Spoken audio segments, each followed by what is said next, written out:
हमने दी थी कि प्रदोष की आपको बधाई हो। प्रदोष शाम का जो समय होता है, प्रदोष काल जो होता है, उसका वर्णन जब हम करते हैं, ये प्रदोष की पूजन का विधान किसने बनाया, ये प्रदोष की पूजन का नियम किसने बनाया, ये प्रदोष की संध्या काल का, प्रदोष के समय का पूजन का विधान कौन बनाया, ये प्रदोष के समय पर एक बेलपत्र चढ़ाने का विधान किसने बनाया, प्रदोष के समय पर एक समीपत्र चढ़ने का विधान किसने बनाया। प्रदोष के समय पर अगर मान लो कोई भिखारी से भिखारी व्यक्ति भी है जो ठेला चला रहा है, उसके पास में खाने के लिए कुछ नहीं है, फटे कपड़े पहन रहा है, उसकी जिंदगी में कुछ भी नहीं बचा और कर्जे में लतालूम हो गया, एक चावल का दाना अगर वो प्रदोष के दिन, प्रदोष काल में शाम के समय पर शंकर के शिवलिंग पर चढ़ा देता है तो 3 या 4 प्रदोष में उसका कर्जा चूकना प्रारंभ हो जाता है। वो प्रदोष का विधान।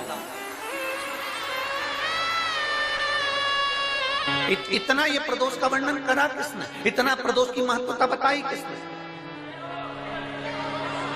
कौन करे इतना वर्णन।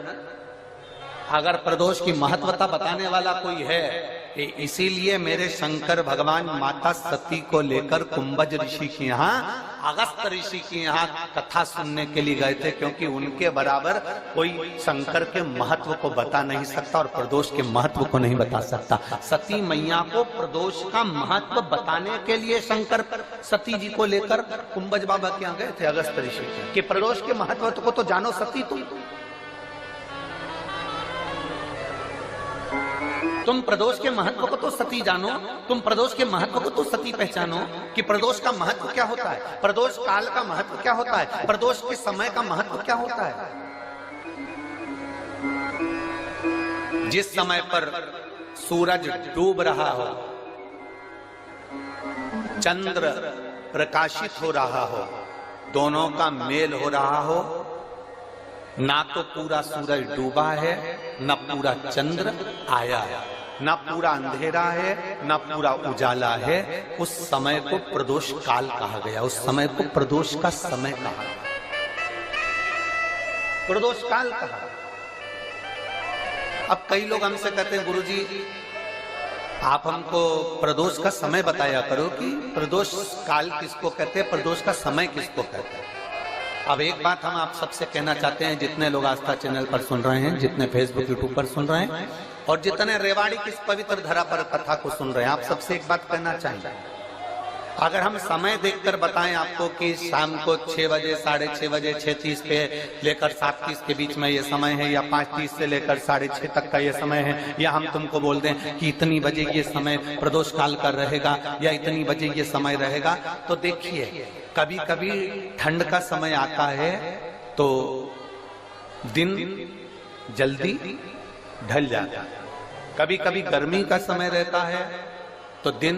बहुत लेट ढलता है। इसलिए समय की गणना से मत चलो, आप तो ये अंदाजा लगाकर रखो कि दिन ढल रहा हो, अंधेरा होना शुरू हो रहा, सूरज डूब रहा हो, चंद्र प्रकाशित हो रहा हो, अंधेरा अपना काम कर रहा है, सूरज ढलता जा रहा है, दिन कम होते चले जा रहा है और अंधेरा थोड़ा बढ़ते चले जा रहा है। इन दोनों का जो मिलन का समय हो, अब वो कितनी भी बजे, आप तो बस उसके मिलन का समय निकाल लो, वही समय प्रदोष काल कहलाता है, वही समय प्रदोष काल।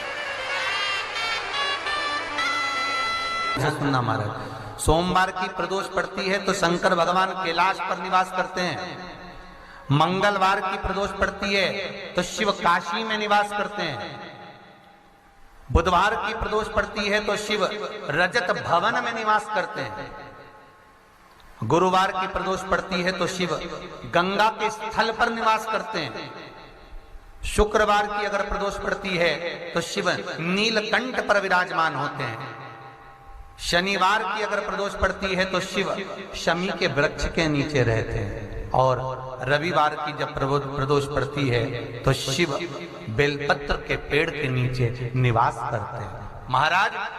ये एकादशी शंकर से कह रही है कि आपका स्थान ये नहीं कि आप कैलाश पर मिले, उस बार को, उस तिथि। हमारे यहाँ कहते हैं सोमवार की जो प्रदोष पड़ती है वो इच्छा पूर्ति करती है,